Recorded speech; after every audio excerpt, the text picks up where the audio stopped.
kongsi fakta tentang sejarah batu sumpah buatan bangsa pelarian, yaitu bangsa Kedemar yang berasal dari Mongolia, adalah perbuatan syirik.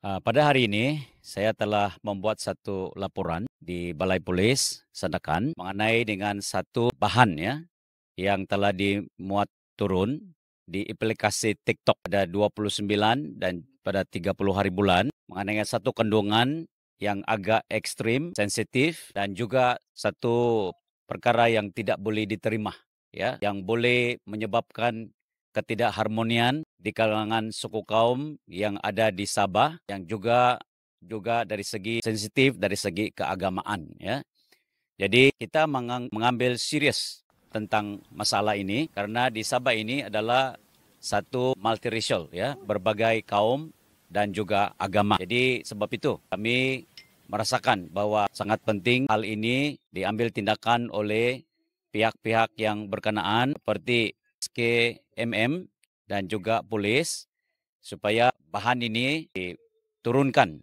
daripada aplikasi TikTok supaya ia tidak memberikan satu keadaan yang membuat sentimen yang boleh menyebabkan perpecahan di kalangan suku kaum yang ada di Sabah. Laporan polis yang sudah dibuat dan ada 5 perkara yang kita buat di dalam laporan ini. Yang pertama adalah mengenai dengan satu laman di dalam TikTok yang telah menghina kaum yang ada di Sabah, terutama sekali KDMR.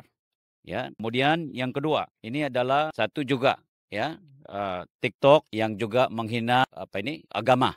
Yaitu ada salib di sini. Jadi ini menghina agama Kristen Dan yang seterusnya di sini yang ketiga adalah juga mengenai dengan salib di mana ini diletakkan di atas salib. Jadi ini juga satu penghinaan kepada yang beragama Kristen. Kemudian yang ketiga pula hal ini adalah mengenai dengan batu sumpah. Ini juga satu gambar yang juga tidak senonoh Dan kita tahu bahwa batu sumpah ini adalah peringatan sebagai satu peringatan bagi ME63, Perjanjian Sabah masuk Malaysia. Dan ini juga seperti penghinaan kepada satu peringatan akan pembentukan Malaysia.